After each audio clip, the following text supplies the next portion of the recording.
Hello, everyone. And I wanted to talk to you about the massage therapist because, um, if you've been following me or the story in general about Deshaun Watson, and then with the young man, the lady that was originally over the Me Too movement, and her son was accused of some type of sexual, you know, misconduct or whatnot, allegedly. And so I wanted to talk about what happens, when it comes down to these massage therapists or even massage parlors. Well, one of the things is, a massage parlor is an establishment that provides massage treatments, offer, and they could offer sexual services in addition to the massage or in lieu of a massage. That could happen at a massage parlor. Also, one of the things that I did, mention before, which is that clients could get turned on, while they're having their massage. That is normal. That is not uncommon for that to happen for a client. They call it a boner, to get to that to happen to during, a normal massage appointment.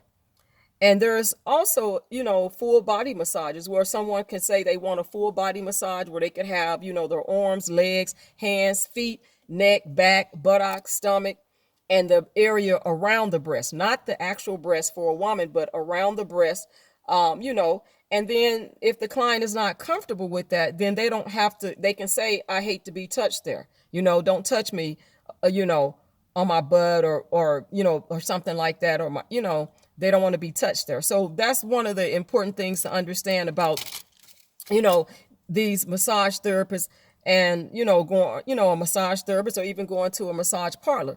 The other thing is that there's two different type of massage therapists, masseuses as they call them. One of them is an LMT, which is a licensed massage therapist, licensed massage therapist from a state government agency. Okay.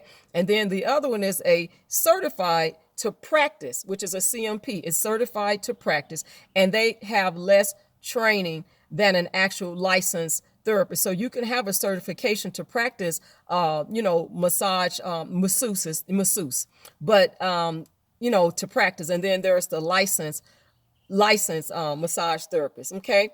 And there is a thing where people can develop a crush on their massage therapist. But again, it's up to the therapist to, decline, because they can ask you out on a date if you're a massage therapist, and it's up to the therapist to decline. Now, I know that I would say that that would be crossing boundaries if that's something that you chose to do. But the thing is that crossing boundaries is a little different from the traditional psychotherapist. So if a psychotherapist is in practice and a client came on to them, they really need to decline and not get involved in a sexual relationship with any client or not date any client. That is absolutely something that they should not do. It is unethical if you are a psychotherapist in practice. And even after you no longer treat that client, there's so many years has to pass before you can even get involved with your client as a psychotherapist. But with the massage therapist, it is a little different. You may be crossing boundaries, but it's a little different.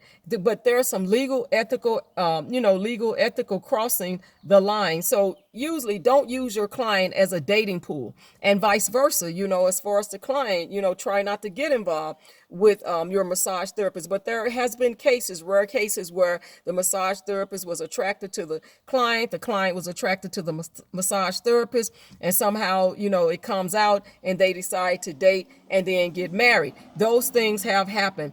But if your massage therapist as a client makes an advance at you, and you feel uncomfortable, it's easy to say, look, you know what, I'm uncomfortable. Get up from the table and leave the room immediately. Don't stay. And if you as a massage therapist, are uncomfortable with a client making a pass at you, you need to let them know, the service is terminated. I'm not comfortable with that. I'm a professional and I don't want to get involved with my client. It's best a lot of times to not get involved with your client as a massage therapist And if a client is coming on to you, it's best to tell them you're not comfortable with that, and you can end the session and tell them, I want to end the session. I won't charge you for this session because I don't want to go down that road, because then, there could be some legal and ethical implications, when you do go down that road. So it's good to just for the client to move on if they develop feelings for their therapist, to just move on. Now, as far as the therapist is concerned, the therapist needs to remain professional.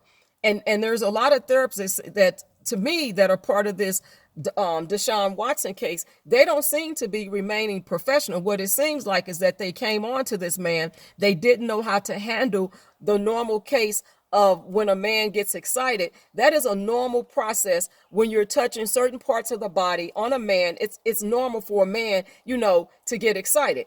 So, and I'm trying to keep this video, clean, where YouTube won't try to, block it for me uploading it, because this just bringing a level of awareness. Because when I look back, and I've been following the Deshaun Watson case, I've been reading up on it and things like that, and it sounds like there's a lack of a level of maturity when it comes down to these massage therapists dealing with Mr. Watson. Not only that, even if they are mature, they could just be lying, and maybe it's just what it is, false allegations, because they're angry about something, or they're being used by Mr. Busby, allegedly, to bring, unfair just against this man.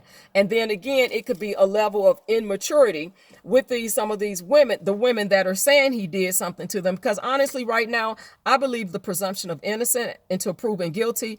And that's what I believe right now. And if some women are real victims, hey, I'm sorry for, what's happened to you. But at the end of the day, right now, I'm going to go with the presumption of innocence with this whole case.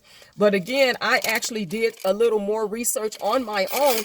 And what I did is I actually called quite a few massage parlors. I called in different locations. I called massage parlors in different cities. And what I found out is that a lot of the massage parlors that I actually made contact with, they were of Asian descent, and they did not speak English. And they told me that they didn't speak English. They spoke English, but not well enough to answer any of my questions.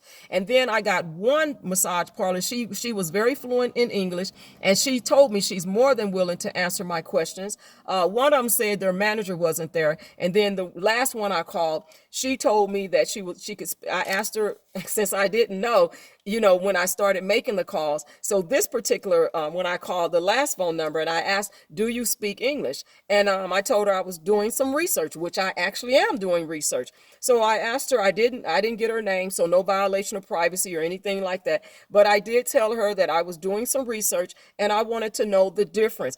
Is it a possibility that when a client comes into your parlor, is it a possibility that they could ask for a sexual encounter? She said yes, but she doesn't do that. She said that is a possibility in lieu of a massage, or a massage and a sexual encounter. But she said, again, she doesn't do that. And I said, well, how normal is it for a man to get excited during a session? She said it's normal, but I don't go there. This is what she said. She said, I do my job and I just proceed to give the massage of what they've asked me to do. So whatever they've asked me to do, I commit to doing that.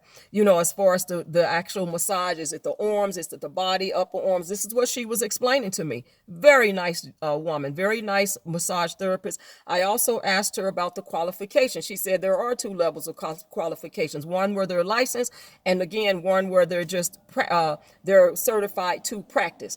The other thing I asked her was, what about towels or sheets? Because that's one of the things that, you need to have towels or sheets. There's towels or sheets. She said a lot of the women, they want coverage, and they'll ask for coverage and towels. I said, so what's the percentage of who wants to be covered with a towel and who wants sheets? She said it's more than 50% of clients want to use a towel. I also asked her, do you think that there should be a level of maturity when it comes to being a massage therapist? She said, yes, there is a level of maturity. Of course there is. But again, she was very happy to answer my questions. She told me thank you. She was glad that she was able to answer my questions and that she saw no problem. She was actually glad that I was doing research and that I had called. Very kind, very kind. But like, again, everyone I called was of Asian descent, and they spoke very little English. But the last one I got, she spoke very well, fluently, and she was able to answer my questions. So I hope that you all, are getting something out of the videos, because you know what, when we see these type of things where, men are constantly being accused, and now you see where they're being accused at these massage parlors, or even maybe it was a personal session in the home or something like that. It's good to just have information about how the process works and the qualifications. One of the things that I wanted to bring before I end this live was that depending on where you go, there could be, I think, depending on the school, Alberta or whatnot, but 14 weeks to 104 weeks in length. And again, the difference between the CMP, the Certified to Practice Massage Therapist, they have less training hours than the licensed massage therapist. The licensed and licensed massage therapist also,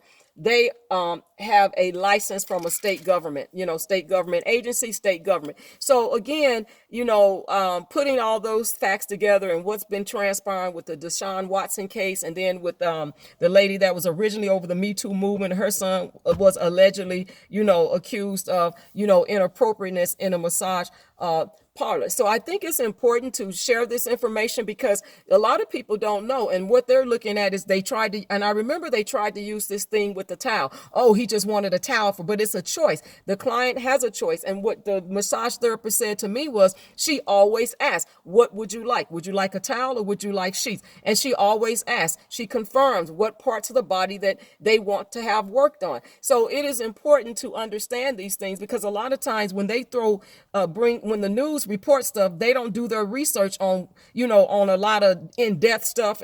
And then everybody just runs with these trigger words. Oh, well, he just wanted a towel. Well, it's normal. And she said more than 50% of clients want to use a towel. She also said it's normal for a man to it's normal for a man, they call it a boner, but to get excited, that's normal. So it's not abnormal for these things to take place. So these women that are trying to come out and say things, I would like people to have a level of awareness, so to don't get caught up in these trigger words and oh my God, he got an erection. Well, it is normal. And if you are a mature human being, then you will know that it's normal, because men are men, and if you touch certain spots, that's what's going to happen. So we should know better, and we should do better. And so we shouldn't, so people should know, instead of just running with stuff on social media and not doing their research. So I decided, like I said, to dig a little farther into what I already knew and what I suspected and what I looked up on my own. And so I called. And so again, I was very pleased with the outcome of the phone call, and the massage therapist was as well. And so hopefully that will kind of clear up some things that maybe people have questions about. But I would like you to please share the video, like the video, and subscribe to the channel if you're not a subscriber to the channel. And thank you all again for tuning in. God bless you on today. Remember, it is Fruitful Friday. Thank you. Bye.